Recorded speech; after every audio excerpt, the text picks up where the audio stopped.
भाई दोस्तों बुजुर्ग एक बात अच्छी तरह समझ लो।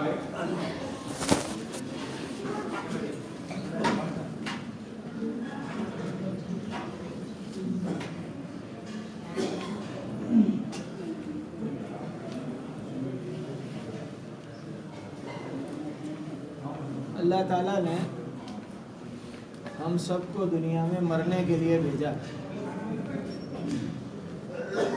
अल्लाह ने हम सबको दुनिया में मरने के लिए भेजा, हम जीने के लिए नहीं आए। ये बात अच्छी तरह समझनी मेरे लिए और आपके लिए कि हमको दुनिया में अल्लाह ने मरने के लिए भेजा, जीने के लिए नहीं भेजा। दरवाज़ा खुला रखो, दरवाज़ा खुला रखो।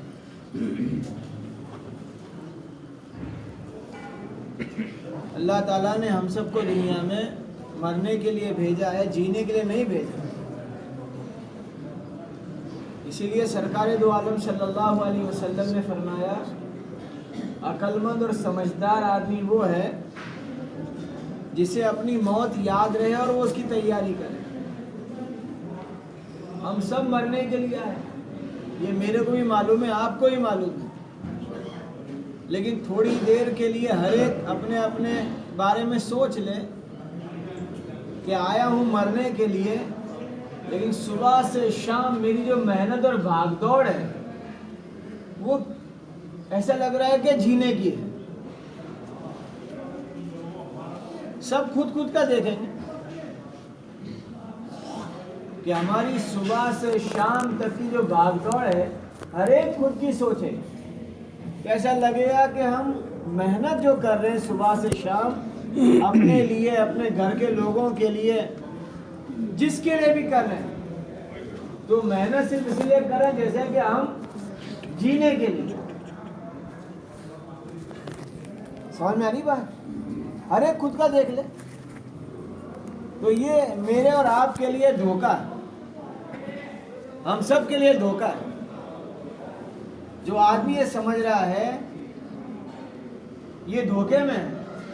वो कहने वाले ने यूं कहा, समझाने वाले ने समझाया, सामान किए दिन भर में बहम। ये बाहर बैठे क्यों बैठे हैं? बाहर ये लोग मस्जिद में आए, ये लोग उनको बुला लो अंदर। इनको वहां से बोलो तो कुर्सी पे से आई साहब,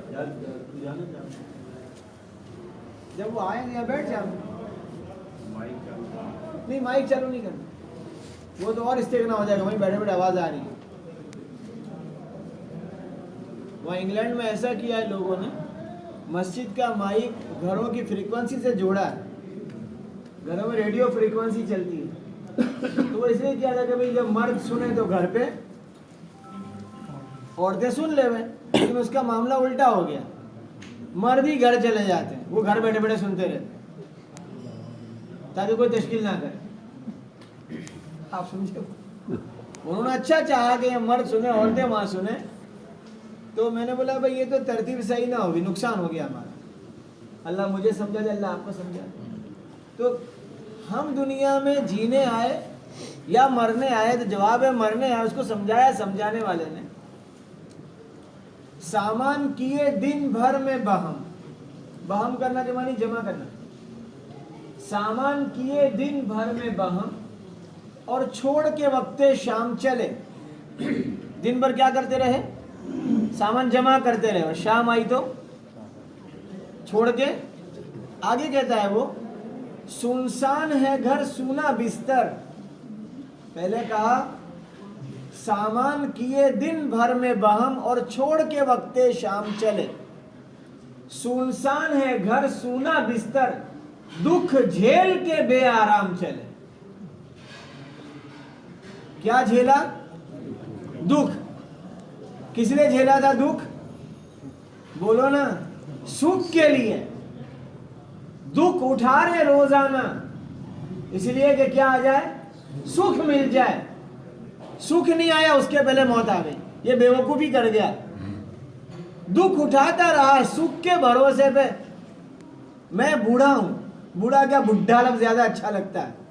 मैं बुढ़ा हूं। जो भी बुढ़े हो गए उनको पूछो जाके कि तुम जब जवान थे और मेहनत करते थे ये नीयत के साथ कि बुढ़ापे में क्या मिलेगा, सुख मिलेगा। उनको पूछो सुख आया तो क्या कहेंगे, अभी भी दुख है। तो उस वक्त भी दुखी थे इस सुख के लिए, तो अभी भी तो सुख नहीं आया। तो पता चला कुरान और हदीस का फैसला है, अल्लाह ने दुनिया में सुख और सुकून नाम की चीज रखी ही नहीं। कुरान हदीस का फैसला है, सुख और सुकून जिसमें हम तलाश करते हैं, मकान, खाना, कपड़े, सवारी, दवा, चप्पल, आराम और आसाइश के नक्शे, इसमें सुख अल्लाह ने रखा ही नहीं है।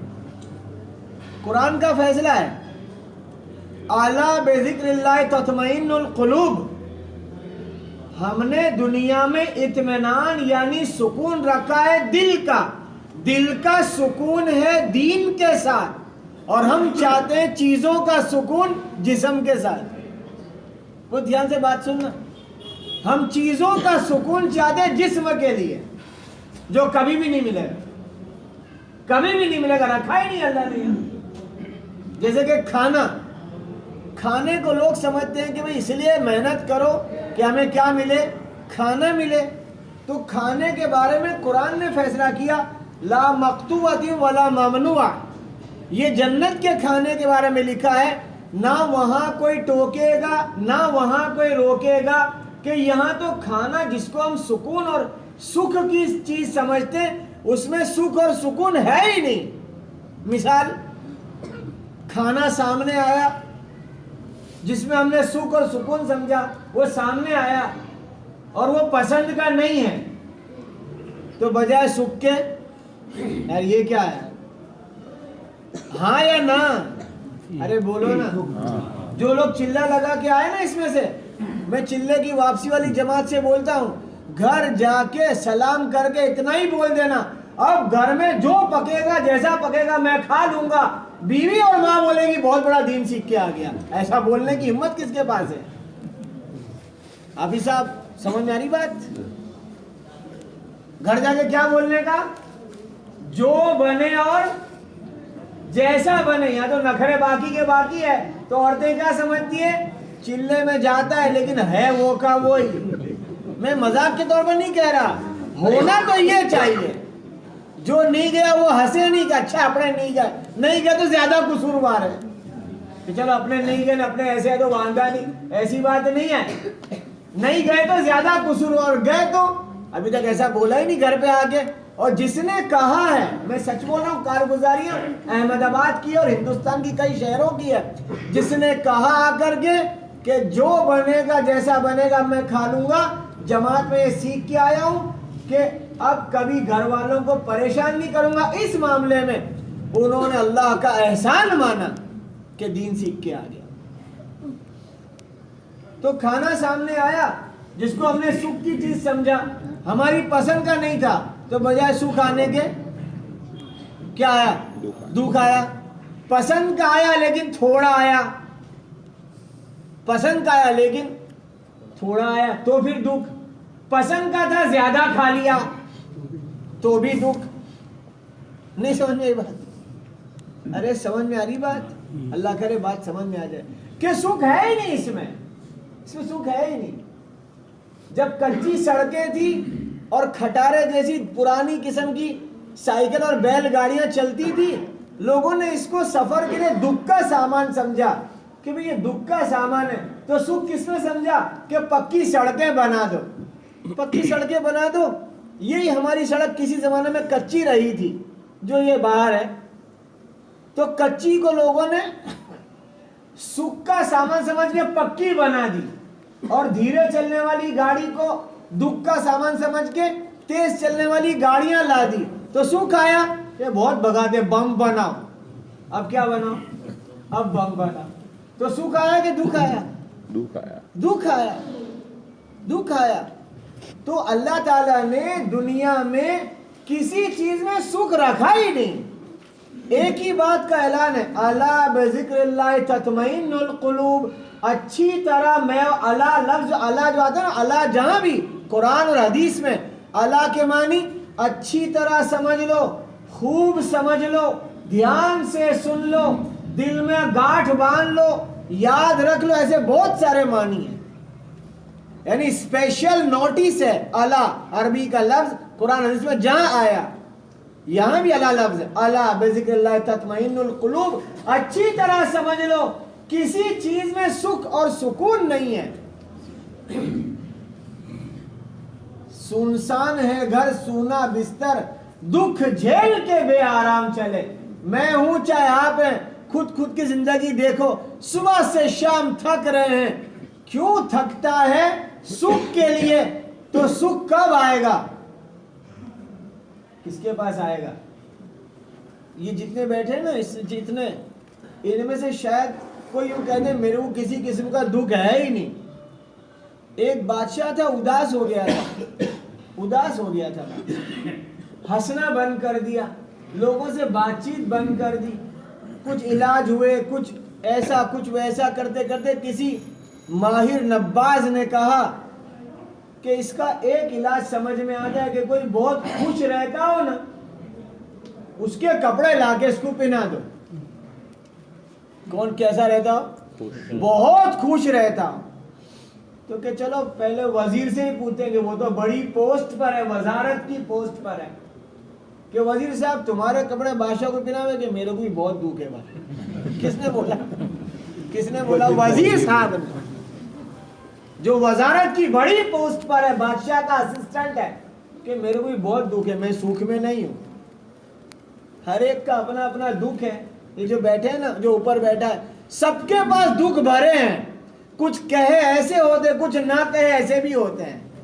किसी को जिस्मानी तकलीफ है, तो किसी को माल की तकलीफ है, किसी को बच्चों की तकलीफ है, किसी को बीवी की तकलीफ है, किसी को पड़ोसी की तकलीफ है, किसी को और कोई है, और इसको मानवी तकलीफ कहते हैं। मानवी तकलीफ गुजराती लफ्ज उसके लिए ना कहवाए ना सहवाए, उसको मानवी तकलीफ कहते हैं। कोई को बोल भी नहीं सकते और बर्दाश्त नहीं होगा, ऐसी होती है, लेकिन बोल नहीं सकते, उसको मानवी तकलीफ कहते हैं। जैसे कि बाज लोगों के बाज जुमले ऐसे होते हैं, मौलाना अहमद लाड साहब ने कहा, वो जुमले ऐसे हो तलवार के 100 घाव मार देवे, वो कभी ना कभी अच्छे हो सकते हैं, लेकिन इसके जुमले का जो घाव लगा है दिल पर, 100 साल को भी नहीं अच्छा होगा।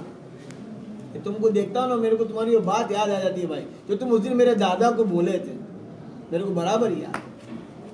वो ऐसी मानवी तकलीफ। तो वजीर साहब ने कहा मुझे तो बहुत दुख है, मेरे कपड़े कहां पहनाओ? फिर कमांडर इन चीफ सिपाह सालार को पूछा, जो पूरे फौज का कमांडर, कि तुम्हारे कपड़े, तुम तो कमांडर के, मेरे को भी बहुत दुख है, मैं भी सुख में नहीं। ऐसे करते करते शहर के बड़े बड़े लोग, अमीर कबीर और ऐसे बड़े लोगों से ढूंढते रहे कि किसी का कपड़ा लाके इसको पहना दे। आखिर में देखा कि एक आदमी तालाब में नहा रहा था और बहुत गा रहा था। यार ये बहुत सुखी दिखता है, तालाब में नहा रहा और गा रहा है। उसको बुलाया कि बाहर आओ भाई, तो वो आया। फटी हुई खाली लुंगी थी, फटी हुई, थोड़ी सी, तो बस थोड़ी सी थी, ज्यादा लंबी बड़ी भी नहीं थी। कि भाई तुम बहुत खुश है? क्या मैं बहुत खुश हूँ, कोई दुख है, मेरे को कोई दुख नहीं है। तुमको क्या तकलीफ है? मुझे दुख नहीं है। तो कि तुम्हारा झब्बा दे दो ना, बादशाह को पहनाने दे। मेरे पास झब्बा ही नहीं है। क्यों खुश है? कि कुछ है ही नहीं। क्यों खुश है? अरे बोलो ना, खुश क्यों है? कि कुछ है ही नहीं। और हम कुछ लाना चाह रहे, मतलब कुछ नहीं लाना चाह रहे। क्या लाना चाह रहे? दुख लाना। इसी की मेहनत कर। सरकार दो आलम सल्लल्लाहु अलैहि वसल्लम ने इस धोखे से कयामत तक के इंसानों को निकाला है। इसलिए कोई नबी दुनिया में दुनिया के बेहतर से बेहतरीन नक्शे इख्तियार करने के तरीके नहीं बता गया कि दुनिया के बेहतरीन नक्शे तुम्हें सुख में डाल देंगे। इसलिए मैं मुख्तसर सी बात करूंगा, समझना। भाई बाहर बैठने वाले अंदर जगह, अंदर आ जाओ, हमारी आपसे गुजारिश है, अंदर आ जाओ भाई। इतनी दूर से यहाँ तक आओ, फिर अंदर नहीं आते हैं भाई। इनको बैठने की जगह दो, इनका इकराम करो।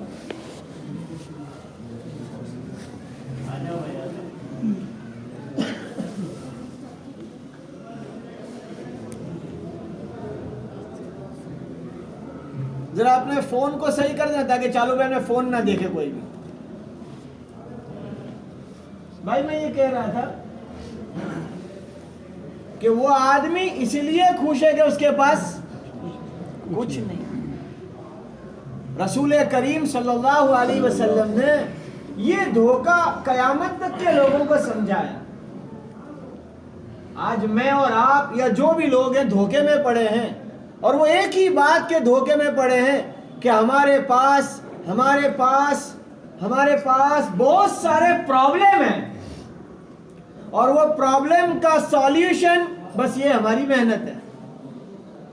चाहे वो हमारा ये इलाका हो, चाहे हिंदुस्तान हो, चाहे पूरी दुनिया हो, हर एक के पास चंद मसाइल है और वो क्या समझ रहे हैं, इस मसाइल का हल यही हमारी कामयाबी है। और वो मसाइल क्या है? एक मसला पूरी दुनिया में बताया जा रहा है, वो है खाने का मसला, कि लोगों को पेट भर के खाना मिले। इसको मसला बताया जा रहा है कि पेट भर के खाना ये एक मसला है, एक प्रॉब्लम है, इसका हल करो। खाने को मसला बताया, कपड़े को मसला बताया कि कपड़े हमारे मसाइल है, हर एक को कपड़ा मिले, इसका हल करो, ये प्रॉब्लम का हल करो। लोग कहते हैं दीन की मेहनत करने वालों से कि तुम कह रहे हो अल्लाह रसूल, कयामत, आखिरत, कब्र, जहन्नम, जन्नत, पुलसरात, नमाज, रोजा, ज़कात, सदका, हज, तुम यही बोल बोल करते हो। ये तो तुम्हारी सारी बात सही है, लेकिन ये रोटी, कपड़े, मकान का जो प्रॉब्लम है, क्या बोलते हैं इंग्लिश में, इट्स अ बर्निंग प्रॉब्लम, जलते हुए ये हमारे मसाइल है, इसका हल कौन करेगा? तुम तो यही बातें लेके बैठे हो। और ये बोलने वाले कहीं धोखे में पड़े हैं, कहीं गलत फहमी में पड़े हैं कि ये मसाइल नहीं है, ये मसला है ही नहीं। हमारे पास एजुकेशन नहीं है, ये एक मसला बताया जा रहा है, ये मसला नहीं है। मैं अल्लाह की कसम खा के बोलता हूं, एजुकेशन बढ़ जाने से मसले हल नहीं होने वाले। मुसलमान कौम की तरक्की ना खाने आ जाने से, ना कपड़े आ जाने से, ना हॉस्पिटल और स्कूल आ जाने से, ना दवाखाने खुल जाने से, बड़ी बड़ी डिग्रियों के हुकूमत के नक्शे आ जाने से मुसलमान की तरक्की नहीं है। ये सारे नबियों की तालीमात है। और धोखे में पड़ गया मुसलमान कि ये आ जावे तो हम कामयाब हैं। 1997 में, 97 जिसको बोलते हैं गुजराती में, अर्जेंटीना जमात गई थी अहमदाबाद से 4 महीने की। वो अर्जेंटीना जो दुनिया का इस वक्त फास्ट फॉरवर्ड मुल्क कहलाता है, बहुत आगे, अर्जेंटीना, ब्राजील जो लैटिन अमेरिका में है, वो जमात जब वहां से वापस आई, आज जो हमारे मुसलमान बोलते हैं ना, आज अपने इसलिए पीछे है, अपने पास एजुकेशन नहीं है, इसलिए वहां की मिसाल दे रहा हूं अर्जेंटीना की। जब वहां से जमात वापस आई 4 महीने लगा के, उनसे बहुत सारी बातों में एक बात कि भाई कोई खास ऐसी वहां की बात बताओ। क्या खास बताई उन्होंने बात? उस वक्त की बात कर रहा हूं कि अर्जेंटीना में ऐसी मशीनें बनी है जो कम से कम वक्त में ज्यादा कपड़ा बनाती है और अच्छा बनाती है। उनकी तरक्की, उनके पास एजुकेशन है और एजुकेशन से ऐसी मशीनें बनाई है जो कम वक्त में ज्यादा कपड़ा बनाती है और अच्छा कपड़ा बनाती है। सुनना मेरी बात को ध्यान से, कपड़ा ज्यादा बन रहा है और आगे नंगापन बढ़ता ही जा रहा है। क्या बढ़ रहा है? बन रहा है क्या? कपड़ा। और बढ़ रहा है क्या? एजुकेशन ने कपड़ा बनाना सिखा दिया, इंसान बनाना नहीं सिखाया कि इंसान इंसान बने। कि इंसान किसे कहते? छुपावे अपने जिस्म को, वो इंसान है। अल्लाह ताला ने जानवरों के जिस्म को ढांका है उनकी खाल से और उनके कुछ हिस्से खुले कर दिए। क्या मतलब? क्या मतलब? कि जानवरों के कुछ हिस्से खुले करके इंसानों को सबक दिया, ए इंसान, इनके जो हिस्से हमने खुले रखे तू सबसे ज्यादा इसको छुपाना। नहीं समझ में आई बात? ए इंसान, सबसे ज्यादा इसको छुपाना जो हमने जानवर का खुला रखा। और अफसोस की बात है, ये इंसान जानवर पने पे आया। हर औरत वो छुपे हुए हिस्से दिखाने की फिक्र में और हर मर्द देखने की फिक्र में। अल्लाह जिसको बचाए, अल्लाह जिसको बचाए। मेरी बेटी को मैं देखूंगा, तुम्हारी बेटी को तुम देखना। क्या ऐसे कपड़े पहन के निकलती है कि छुपी हुई चीज ज्यादा दिख जाए? ऐसे बारीक या ऐसे टाइट कपड़े पहन के निकलती है? मेरी बेटी को मैं देखूंगा, आपकी बेटी को आप देखना, मेरी बीवी मेरी बहन को मैं देख लूंगा, आप अपने घर के लोगों को देखना। क्या ऐसा है तो समझ जाना जानवर पने की जिंदगी चल रहे हैं, छुपाने की चीज को दिखाया जा रहा है। और हदीस के अल्फाज हैं, फरमाया सरकार दो आलम सल्लल्लाहु अलैहि वसल्लम ने, तुम अपने घर की औरतों को गैर मर्द की आंखों से बचाना चाहते हो, तुम दूसरों को देखना बंद कर दो, वो नहीं देखेगा कोई भी। मैंने इससे पहले भी कहा था, यही कहा था कि हम अगर किसी को देखते हैं, सबसे कह रहा हूं, अपने आप से भी कह रहा हूं, हम किसी औरत को गंदी निगाह से देखते हैं, ये हमने देवा करा, उधार किया, ये हमने देवा किया, उधार किया, कर्ज किया। इसकी चुकौनी कौन करेगा? इसकी चुकौनी कौन करेगा? मेरे घर की औरतें। अगर मैंने देखा और आप देखोगे तो चुकौनी कौन करेगा?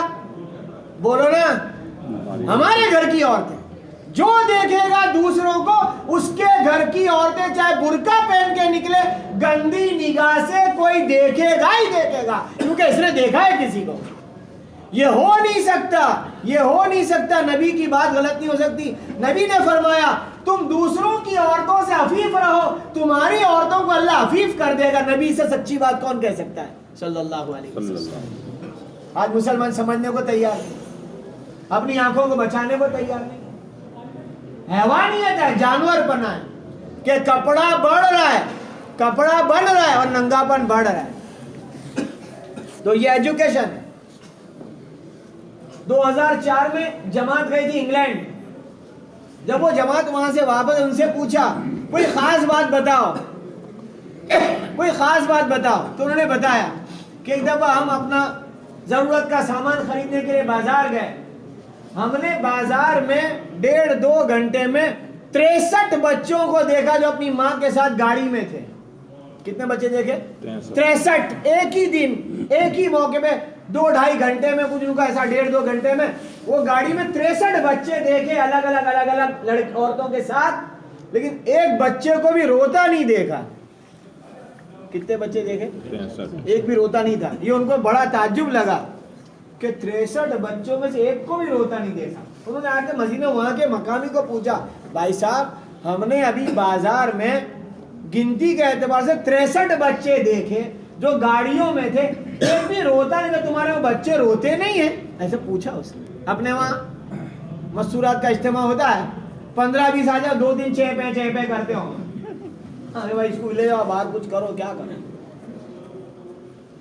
तो मकामी साथी ने पूछा जमात वालों से, तुमने बराबर देखा? क्या हाँ बराबर देखा। कि बराबर पक्का देखा? क्या बराबर पक्का देखा, एक भी रोता नहीं था। कि तुमने और क्या देखा ध्यान से? कि क्या ध्यान से देखा? ये देखा कि गाड़ी में है और चुप पड़े हैं। कि उनके मुंह पे निप्पल देखी? क्या सबके मुंह में निप्पल थी? कि वो शराब में डुबा के देते हैं। एजुकेशन है क्या उनके पास? एजुकेशन जो अपने छोटे बच्चों को हम शहद में डुबा के दें और वो शराब, क्या शराब कि वो पलीद चीज है, नापाक और गंदी चीज है, वो एजुकेशन वाले। आज हम क्या कह रहे हैं? आज अपने क्यों पीछे हैं? कि अपने पास क्या नहीं है? एजुकेशन। आज अपने इसलिए पीछे हैं कि अपने पास ये धोखा है, धोखा। सच्ची बोलता हूं, अल्लाह की कसम खा के कहता हूं, जब तक मुसलमान के पास प्यारे नबी का प्यारा दीन जैसा कि आना चाहिए वैसा नहीं आएगा, ये कौम तरक्की नहीं कर सकती। बैठ जा बेटा, बैठ के सुन। जब तक मुसलमान के पास प्यारे नबी का प्यारा दीन क्या है? हम सब मरने के लिए आए, जीने के लिए नहीं आए। और जीने के लिए आए तो फिर क्या हुआ? दुनिया के अंधे इंसानों की तरह जिंदगियां जी रहे हैं। अभी थोड़े दिन पहले मैंने जगह बड़े मजे में मिसाल दी, बड़े मजे में मिसाल दी। वो मिसाल ये दी कि एक बड़ा समंदर है, समंदर बह रहा है, यूं बह रहा है। तो ध्यान से बात सुनना, समंदर यूं बह रहा है,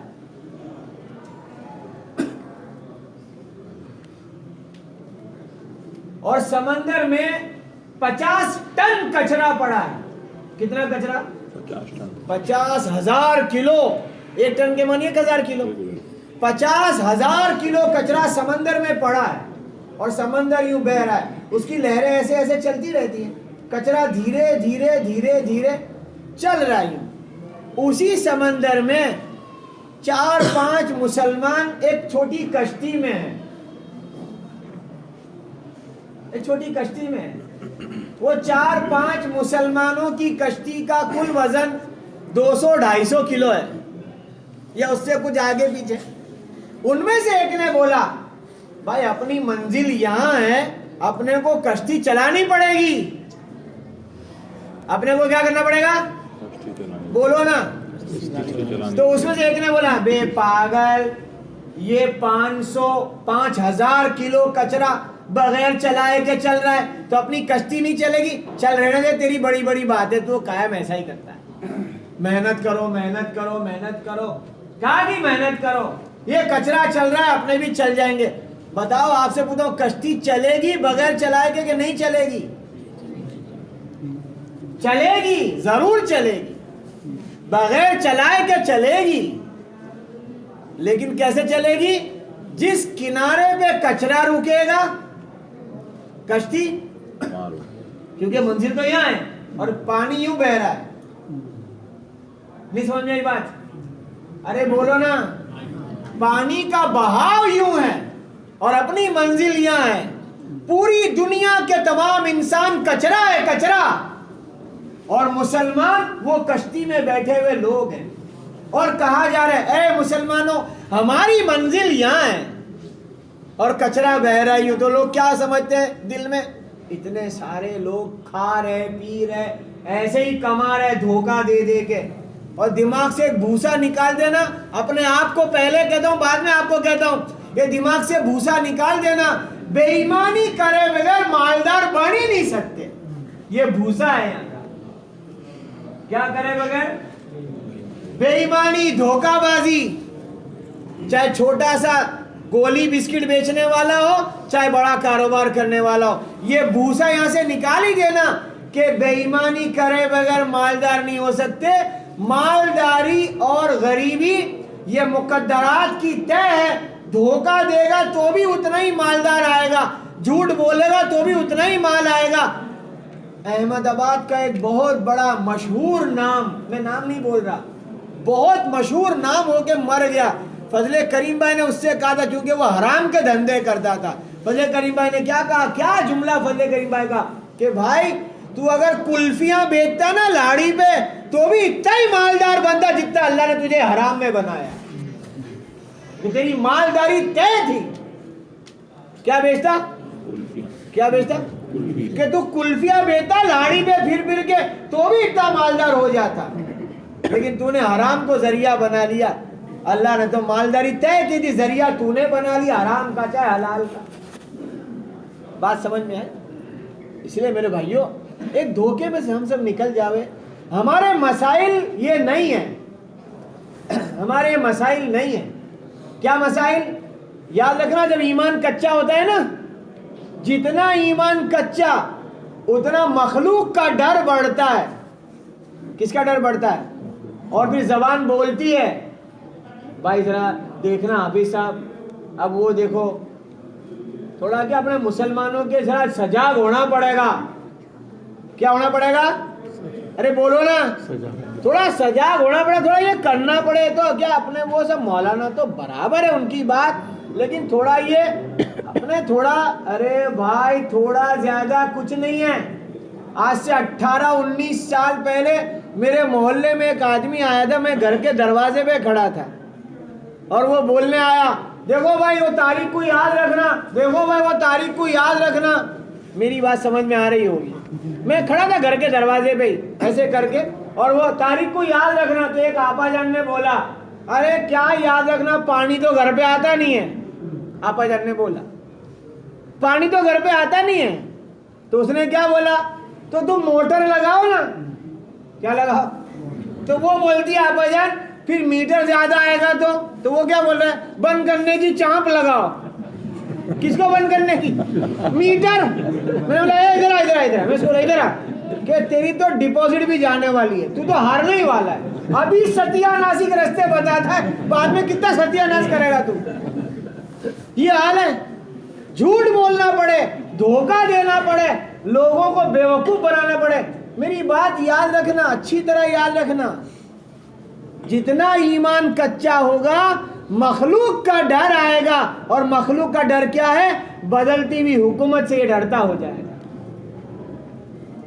इसके जबान पे जुमले आएंगे, ये आएगा तो यूं होगा और वो आएगा तो, अरे भाइयों कोई भी आ जाए, बीमारी आने का कौन बंद कर देगा? अरे बोलो ना, कौन बंद कर देगा? कोई बंद कर सकता है? मौत को कौन बंद कर देगा? हदीस शरीफ में आया, हदीस शरीफ में आया है। और नबी फरमाते हैं रोजाना जिब्राइल आसमान से आता है बैतुल्लाह पर। बहुत ध्यान से बात सुनो, रोजाना जिब्राइल आसमान से आता है बैतुल्लाह पर और दुनिया के तमाम चीजों के भाव बोल के चला जाता है। वो कितनी जोर से बातें, उनको बोलो जरा मस्जिद में आकर क्या करते हैं लोग। तरतीब है ये, कोई मीटिंग जमा नहीं थी, बाद मीटिंग जमा ली थी। रोजाना जिब्राइल आसमान से आता है बैतुल्लाह पर और दुनिया की तमाम चीजों के भाव बोल के चला जाता है। तो चीजों के भाव कहां नक्की हो रहे हैं? आसमान में। कहां नक्की हो रहे हैं? और एक कच्चा मुसलमान क्या बोलता है? कच्चा मुसलमान कि भाई ये क्या है, वो तेल वालों से पहले पैसे ले लिए ना इसलिए तेरी जबान का जुमला ऐसा कैसे हो सकता है? भाव तो वहां तय होते हैं। हुकूमत नहीं करती कुछ भी। महंगाई सस्ताई कहां हो रही है? बोलो ना, आसमान में हो रही है। लेकिन कच्चा ऐसे ही बोलेगा। ये कच्चे का जुमला है। बढ़ती हुई महंगाई से डरना कच्चा ईमान की निशानी है। आती हुई बीमारी से डरना कच्चे ईमान की निशानी है। बदलती हुई हुकूमत से डरना कच्चे ईमान की निशानी है। मैं अल्लाह की कसम खा के बोल रहा हूं, ईमान पक्का होगा कि बीमारियों का, जब मिस्र में ताउन फैला, अम्र इब्न आस ने ऐलान कर दिया लोग यहां से निकल जाओ या बीमारी फैल गई है। शुराबिल बिन हसना रजी अल्लाह तआला ने कहा, क्या कहा? अम्र, जिस वक्त मैं मुसलमान था, जिस वक्त मैं मुसलमान था, तू मुसलमान नहीं था, तू तो मेरे ऊंट और गधे से ज्यादा बिकता हुआ था। और उस वक्त मोहम्मद सल्लल्लाहु अलैहि वसल्लम ने कहा था, क्या कहा मेरे प्यारे नबी ने, कि आसमान से ऐसी बीमारी आ जाए जिसमें ज्यादा लोग मर जाएं, ये मौत शहादत वाली होगी। और ये अल्लाह भेजता इसलिए कि नेक लोगों को, मुसलमानों को शहादत का दर्जा मिल जाए। कौन सा दर्जा मिल जाए? शहादत। उसने शहादत के लिए दिया ऐसा। और अपने क्या समझ रहे भाई? एक कल्ला को बोलो इंजेक्शन दे के साले मार, अरे इंजेक्शन दे के कौन मार डालेगा? कौन मार डालेगा? कुरान का फैसला है, खलकल मौत वल हयात, मौत हमारे हुक्म से आती है और जिंदगी हमारे हुक्म से है, क्योंकि हमने बनाया। और कच्चे ईमान वाला क्या बोलता है? डॉक्टर ने मार डाला। ये तो कच्चा ईमान। ये जो मेहनत है ना, मेहनत मैं बोल रहा हूं मेरे लिए, आप सुन लो अपने लिए, ईमान के पक्का करने की मेहनत है। रोम यानी आज के जमाने का जिसका नाम है इराक, इराक के बादशाह ने अब्दुल्ला इब्न हुज़ाफा को पकड़ लिया और क्या कहा? हम सब नसरानी है। वो क्रिश्चियन थे, हम सब नसरानी है। नसरानी यानी क्रिश्चियन। अब्दुल्ला इब्न हुज़ाफा से कहा बादशाह वक्त ने, रोम यानी इराक के बादशाह ने, ध्यान से बात सुनना, कि आधी हुकूमत तुझे देता हूं, इस्लाम छोड़ दे। क्या छोड़ दे? आधी हुकूमत देता हूं। रोम की उस वक्त सुपर पावर और एम्पायर यानी बड़े दर्जे से। यूरोप और अमेरिका जो बड़े दर्जे नाम चलते हैं ना, ऐसे रोम और फारस थे, इसका आज नाम ईरान और इराक है। तो इराक का नाम रोम है। वो कह रहा है आधी हुकूमत देता हूं, इस्लाम छोड़ दे। लालच देते लोग हमको अपने एरिया के अंदर, देखो कितने इतने हैं ना, देखो ये यूं हो जाएगा तो यूं हो जाएगा, वो हो जाएगा तो वो हो जाएगा। अरे भाइयों, हमारे दावत के काम जो मैं बोल रहा हूं ना, ये भाषण नहीं दे रहा हूं, मैं भाषण नहीं दे रहा हूं। कि भाषण किसे कहते हैं? भाषण किसे कहते हैं? कि बोलने वाला समझता है मेरे कुछ करने का नहीं है, खाली बोल ही बोल करने का है, करने का थोड़ी कुछ है। और सुनने वाले क्या समझते हैं? ये खाली बोल लेना, अपने सुनने का है, अपने भी करने का कुछ है, उसको भाषण बोलते हैं। जो होएगा अभी उसके भी कुछ करने का नहीं, अपने भी ये बोल रहा है, समझ में आई? उसको भाषण बोलते हैं। हमारा भाषण नहीं है, हमारी तो अज़्म करने की मजलिस है कि मैं कुछ नियत करूंगा ईमान पक्का करने की, आप नियत करोगे ईमान पक्का करने की, मैं नियत करूंगा आखिरत की फिक्र की, आप नियत करेंगे आखिरत की फिक्र की। भाषण नहीं हो रहा। अब्दुल्लाह इब्न हुज़ाफा से कहा बादशाह ने, आधी हुकूमत देते इस्लाम छोड़ दे, हमको भी लोग लालच देते हैं। ऐसा बोलना, फिर माफी मांग लेना अल्लाह में से, पर देखो माल बिकेगा नहीं फिर तुम्हारा। तुम ऐसा नहीं बोलोगे तो धंधा नहीं होएगा। ओहो, ये तो धोखे में पड़ गया। फरमाया रसूलुल्लाह सल्लल्लाहु अलैहि वसल्लम ने, सुबह मुसलमान होगा और शाम को ईमान में नहीं होगा, क्योंकि इसने दिन में माल बेचा, साथ में ईमान भी बेच डाला। भाई मस्जिद सामने झूठ नहीं बोलूंगा, बस अगर मस्जिद से क्या लेना देना, मस्जिद के अंदर झूठ बोलते तू वहां सामने क्या सच बोलता है? ऐसा बोलते हैं लोग, यहाँ बैठे होंगे कुछ लोग, समझ में आ रही बात? क्या बोलते हैं? क्या बोलते हैं? मस्जिद सामने देख अजान हो रही है, अबे अजान से क्या लेना देना, तू झूठा ही है। झूठ क्या नहीं बोल रहे। कुरान उठा ले, चल कुरान उठा ले, कुरान उठा के क्या सच बोल देगा? अंदर कुरान है वही झूठ बोल देता है, तू क्या सच बोल देगा? जिसके अंदर कुरान है वो झूठ बोल देता है। ये तो झूठ वही नहीं बोलेगा जो अल्लाह से डरेगा। चाहे कुरान अंदर है कि हाथ में है, नहीं है, सच वो बोल देगा जो अल्लाह से डरता है। जुलेखा की सहेलियों ने जुलेखा को ताना दिया कि अपने गुलाम पे आशिक हो गई। जुलेखा ने कहा उसको देखो तो कैसा है वो, ताकि तुमको लगे ऐसी मैंने गलती नहीं की। अपनी सहेलियों को बिठाया, उनके गुलाम यूसुफ अलैहिस्सलाम, इनके बीच में से निकलो यूसुफ, वो गुलाम थे, बात मानी थी। अमीर मिस्र की बीवी है जुलेखा। यूसुफ अलैहिस्सलाम उनके बीच में से निकल गए। जब सारी औरतों को पार कर गए, उधर पहुंच गए, इनमें से एक औरत ने कहा, वो जुमला कुरान पाक में लिखा है कि ये इंसान नहीं है, फरिश्ता है। इंसान नहीं है ये, मतलब इंसान होता तो क्या करता? हमको देखता, हमको देखे बगैर चला गया। ये तो हमको देखा ही नहीं इसने। यूसुफ अलैहिस्सलाम ने वो आवाज सुन ली और वही मुंह करके जवाब दिया, वो कुरान पाक में लिखा है कि नहीं, ऐसा नहीं है, तुम जो कह रहे हो ये इंसान नहीं फरिश्ता है, ऐसा नहीं है। कुरान पाक में यूसुफ अलैहिस्सलाम का जवाब अल्लाह ताला ने लिखवाया। क्या लिखाया? मेरे में भी वो नफ्से अम्मारा है, नफ्से अम्मारा जो गुनाहों पे ले जाता है, मेरे में भी वो नफ्से अम्मारा है, लेकिन मैंने तुमको नहीं देखा क्योंकि मैं अल्लाह से डरता हूं। मेरे आप में सब में वो गुनाह करने की ताकत है। कौन नहीं करेगा? जो किसे डरेगा? अल्लाह से डरे। नमाज शुरू करते ना, अल्लाहु अकबर, इसको क्या कहते हैं? कौन सी तकबीर? तकबीर तहरीमा। इसमें से शायद के कोई ऐसा होगा, कभी किसी मौलवी साहब से पूछा उसको तकबीर तहरीमा क्यों कहते हैं? शायद हमारा हाफिज उसामा ने पूछ लिया होगा और जान भी लिया होगा। तहरीमा के मानी हराम करने वाली तकबीर, अल्लाहु अकबर, 4 चीजें हराम हो जाती है कहते के साथ। कितनी चीजें? 4 चीजें हराम। इसलिए कहा तहरीम। हमने कभी पूछा ही नहीं, पूछने का ख्याल ही ना आया। भाई वो नोटिस घड़ी घर पे आएगा, देखना क्या आएगा नोटिस में। नोटिस आ गई तो फिक्र पड़ गई।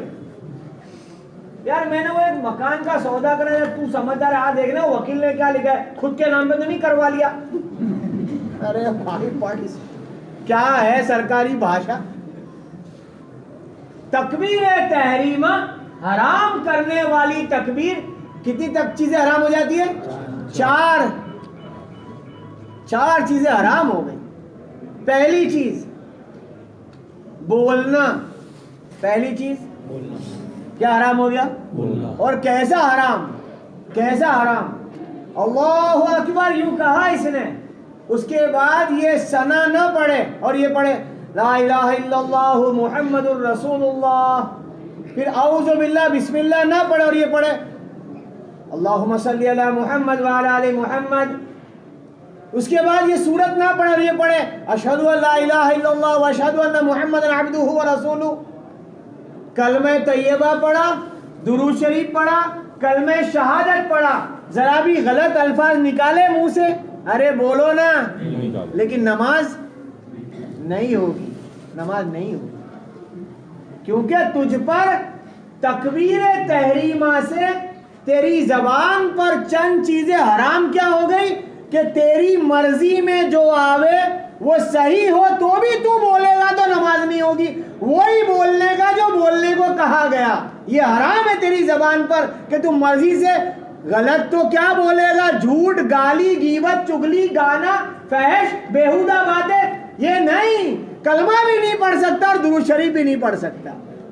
जो पढ़ने का है वो ही पढ़, वरना नमाज नहीं होगी। समझ में आ रही बात? इतनी सारी पाबंदी जबान पर आ गई है कि मर्जी से सही बोलना चाहे, अच्छे कलमात बोलना चाहे तो भी बोलते हैं हम। अरे बोलो ना। हालांकि हदीस में क्या लिखा है? अफजलुल जिक्र ला इलाहा इल्लल्लाह, अफजलुद दुआ अल्हम्दुलिल्लाह। ये हदीस के अल्फाज हैं। सबसे बेहतरीन जिक्र ला इलाहा इल्लल्लाह है और सबसे बेहतरीन दुआ अल्हम्दुलिल्लाह है। इसके बावजूद भी कोई यूं पढ़े औज़ु बिल्लाह बिस्मिल्लाह पढ़ के ला इलाहा इल्लल्लाह पढ़ता ही रहे कि इसकी नमाज नहीं हुई। इसको वही पढ़ना पड़ेगा जो पढ़ने को कहा गया कि नमाज में इसकी जबान पर इतना कंट्रोल लाया गया, हराम कर दिया गया मर्जी का बोलने का, तो नमाज के बाहर। अरे समझ में आ रही बात?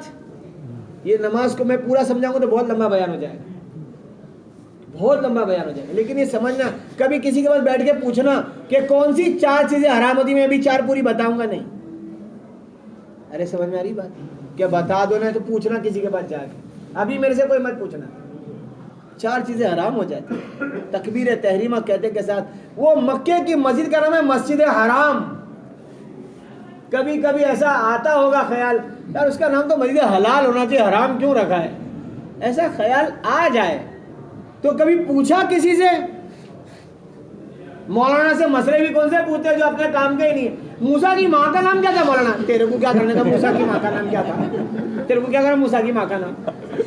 तुमको मुफ्ती मूसा की माँ, मेरे सामने पूछा, तुमको मुझे मूसा की माँ का नाम मालूम नहीं है? बोला मुफ्ती साहब को ये नाम पूछा, तेरे को तेरी दादी की माँ का नाम याद है? मूसा की माँ का नाम क्या पूछा जाता है? खुद की दादी की माँ का नाम याद नहीं और मूसा की माँ का नाम पूछा, तेरे को क्या करने का मूसा की माँ का? अजीब अजीब सवाल, अजीब अजीब सवाल बगैर काम के। मौलवियों को हैरान कर दे। मैं मुफ्ती तकी उस्मानी साहब कह रहे हैं रात के 11:30 बजे मुझे फोन आया, मैं थका हुआ बिस्तर पे था, मोबाइल थोड़ी दूर था, पूरी घंटी बजी मैंने रिसीव नहीं किया, फिर से घंटी बजी मैंने रिसीव नहीं किया, तीसरी मरतबा घंटी में सोचा कि चलो कोई खास बात होगी, कोई बार बार फोन लगा रहा। फोन उठाया तो मैंने पूछा क्या बात है, तो वो पूछ रहा है हम चंद दोस्त बैठे हैं और यहाँ बहस छिड़ गई है, असहाबे कहफ का कुत्ता काला था कि सफेद था, तुम बताओ। अब बताओ, असहाबे कहफ का कुत्ता काला था तो अपने को क्या, और सफेद था तो अपने को क्या? उससे अपने क्या लेना देना? क्या असहाबे कहफ? ये मसला पूछे मुफ्ती तकी उस्मानी साहब से। मुफ्ती साहब बोले कि मेरे को इतना गुस्सा आया, इतना गुस्सा आया, मैंने क्या किया कि क्या करते, कुछ नहीं करते। वो जवाब दिया, भाई साहब तुमको इससे कोई सरोकार नहीं है। असहाबे कहफ से एक सबक मिला है कि ईमान की हिफाजत के लिए उन्होंने घर छोड़ दिया तो अल्लाह ने उनकी कैसे मदद की, ये सबक है उस वाक़े में। इसके लिए भाइयों मैं आपसे गुजारिश करता हूँ, हमारी जो मजलिस है ना, अभी मैं तुमसे सवाल करूँ ना तो ये जो बाहर बैठे उनसे भी, आप सबसे भी सवाल जरा भद्दा और बेहुदा होगा कि तुम सब खाने आए हो यहाँ, नहीं समझ में आई बात। मैं तुम सबसे पूछूं खाने आए हो तो तुम सब क्या बोलोगे? नहीं कि हाँ क्या मैं तुम सबसे पूछूं कि तुम सब खाने आए हो तो नहीं नहीं। मतलब खाना जरूरत है, किसी काम से आए हैं जो खास काम है, ये दीन की मजलिस, खाना तो जरूरत है, खा लेंगे, लेकिन आए उसके लिए नहीं। अगर अभी ऐलान कर देवे कि भाई खाना नहीं है तो हम क्या लड़ेंगे कोई से? लड़ेंगे कि नहीं लड़ेंगे? कि भाई हमारे वो ताहिर में खड़े ऐलान कर दे भाई खाना नहीं है भाई, तो कोई बात नहीं, बाहर भजिए वजिए खा के, घर पे पकाया नहीं पकाया जो भी चला लेंगे, लेकिन लड़ेंगे नहीं, क्योंकि खाना तो एक जरूरत है, मिल जाएगा खा लेंगे, लेकिन खाने नहीं आए। हाँ कोई खाने आया तो उसकी नियत उसके साथ। जियारत के लिए मजमा जुड़ा था, बहुत बड़ा मजमा था, गांव में मर्द मेरे सामने थे, 300-400 ऐसी मस्तूरात जमा थी।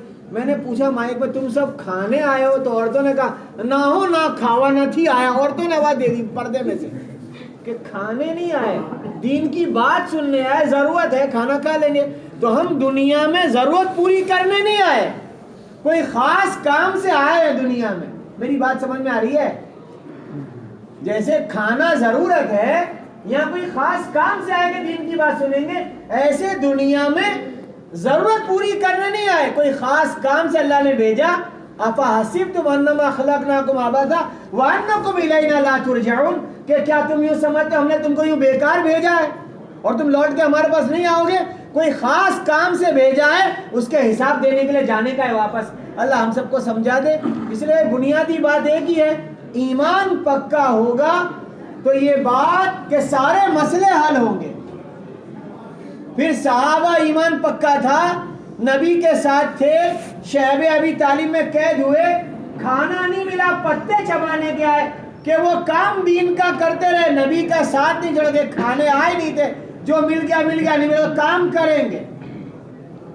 इसलिए आप सब इस बात की नियत करो, ये रोटी कपड़े मकान का कोई मसला नहीं है, ये मसला नहीं है, खाने का कोई मसला नहीं है। हजरत मोहम्मद सल्लल्लाहु अलैहि वसल्लम के यहाँ 2-2 महीने चूल्हा न जला, नबी के बदन पे एक ही चादर थी, तो ये कोई मसला नहीं बनाया। अब्दुल्लाह इब्न हुज़ाफा का किस्सा पूरा करके बात पूरी करता हूं, तशकील करनी है। अब्दुल्लाह इब्न हुज़ाफा को पूछा, इराक के बादशाह ने आधी हुकूमत देते हैं, तो वो क्या कहने लगे, क्या जवाब दिया है? आज हमको भी लोग ललचाते हैं, भाई अपने आ जाएगा तो अपना देखो, अपने 4-5 आदमी में जो आ रहे हैं भाई, नहीं समझ में आई बात?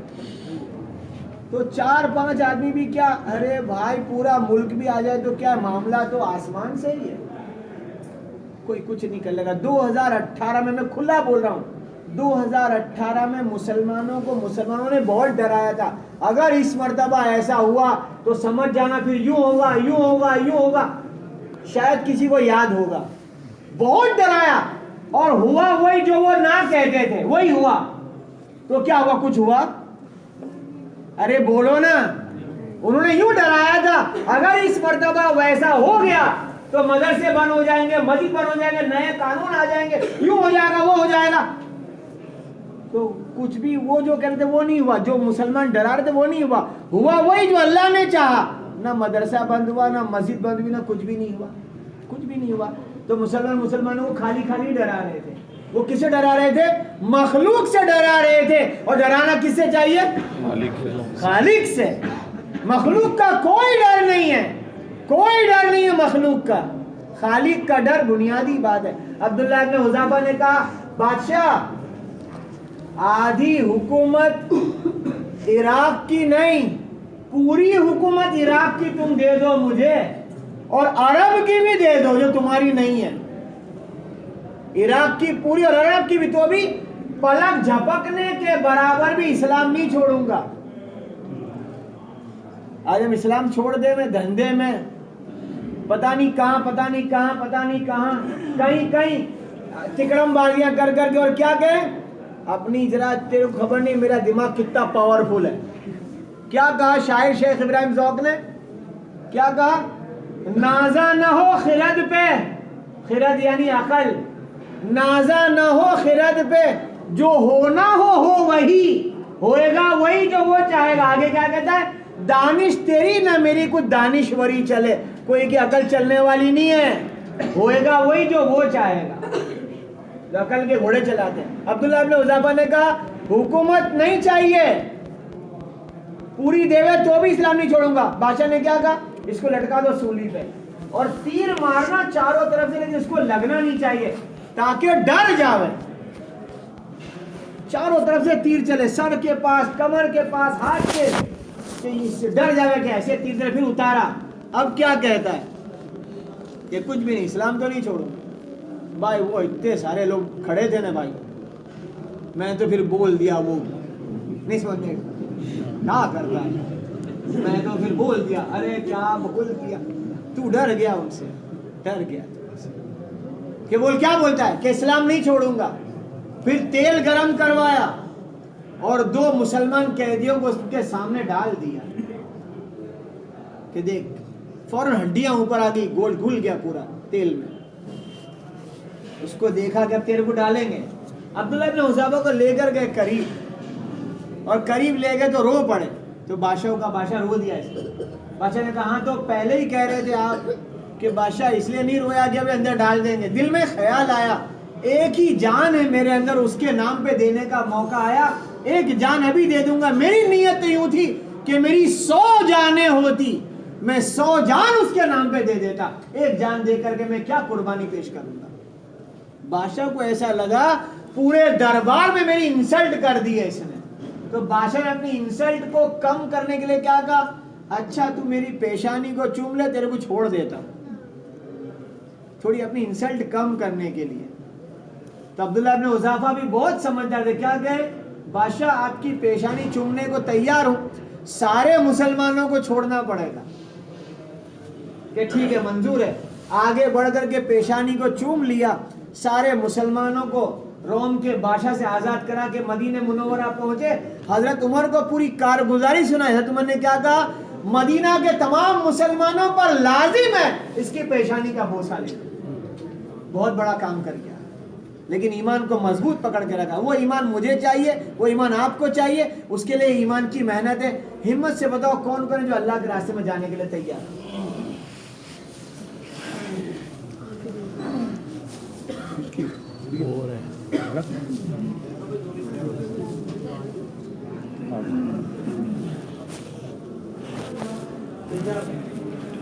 फारूक भाई,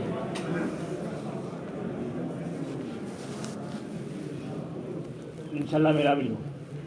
आसिफ भाई कुरैशी, बताओ भाई 25 तारीख को चिल्ले की जमात जा रही है। जाविद भाई टुडे कहाँ गए वो खान साहब, क्या कहते हैं, प्रेस रिपोर्टर रशीद खान तैयार है कि कच्चा है? रशीद खान पक्का इंशाल्लाह। इसका लिखो ना जवान का, ये मेरा बहुत पुराना साथी है, दोस्ती है इसके साथ बहुत पुरानी, माशाअल्लाह हो गया।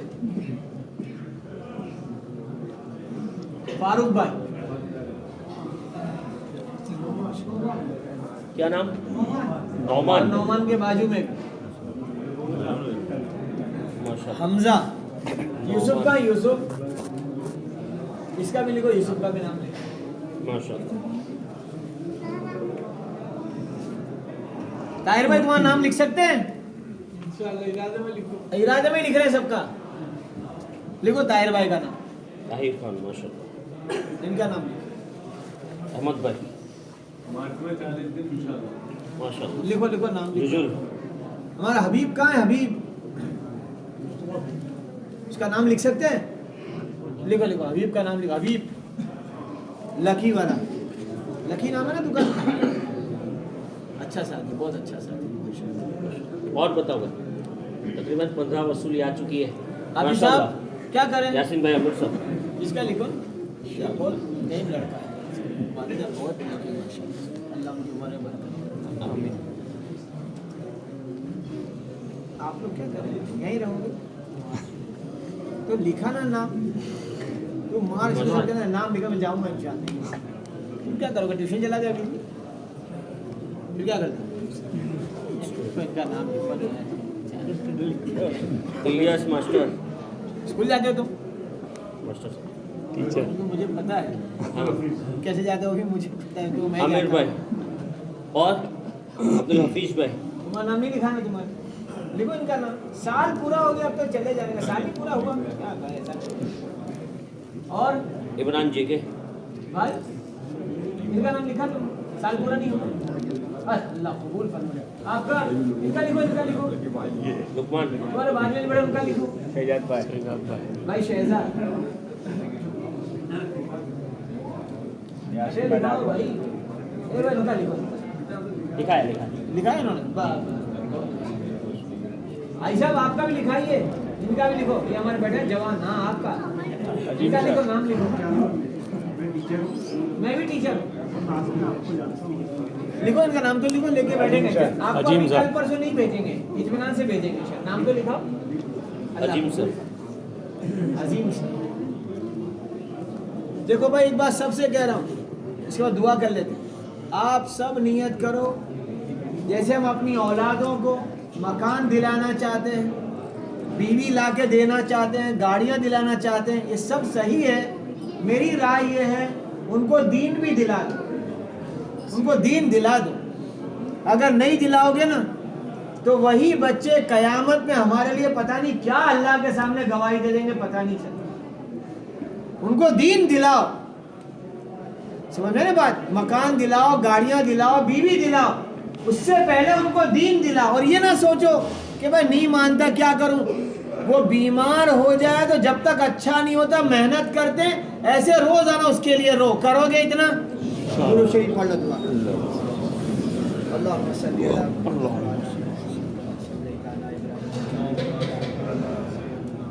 अला मुहम्मद व अला आलि मुहम्मद कमा बारकता अला इब्राहीम व अला आलि इब्राहीम इन्नका हमीदुम मजीद। ऐ अल्लाह हमारे गुनाहों को माफ कर, आमीन हमें नेक अमल करने वाला बना दे, आमीन तेरे फरमान बरदार बंदों में हमारा शुमार कर ले, आमीन जन्नत वाले अमाल करा दे, आमीन जहन्नम वाले अमाल से बचा ले। आमीन ऐ अल्लाह, जैसे नमाज में तूने अपनी मर्जी का बोलने से हमें मना किया, पूरी जिंदगी ऐसे ज़बान का इस्तेमाल करने की तौफीक अता फरमा। आमीन तेरी नामर्जियात से ज़बान के चलाने से हमारी हिफाजत फरमा। आमीन तेरी मर्जी और तेरे नबी की तरतीब पर ज़बान का इस्तेमाल करने की तौफीक अता फरमा। आमीन खैर फरमा, खैर के फैसले फरमा। आमीन ऐ अल्लाह, पूरी दुनिया के हालात दुरुस्त फरमा। आमीन ऐ अल्लाह, मखलूक का डर हमारे दिलों से निकाल दे, आमीन और खालिक तेरा ही डर हमारे दिलों में भर दे। आमीन ऐ अल्लाह, मरने के बाद की ज़िंदगी का फ़िक्र हमें नसीब फरमा। आमीन हमारी दुनिया की ज़रूरतें आसान कर दे, आमीन और आखिरत के तमाम मसाइल में हमारी पूरी पूरी दस्तगीरी फरमा। आमीन ऐ अल्लाह, हमारा जमा होना, कहना सुनना कबूल फरमा। आमीन रसूल करीम सल्लल्लाहु अलैहि वसल्लम जितनी खैर मांगी सब अता फरमा। आमीन जिन शर्र फितन से पनाह चाहिए हिफाजत फरमा। आमीन। हमारी दुआएं कबूल फरमा बिरहमतिक या अल्लाह। खाना खा के हमारी टीम में आ जाओ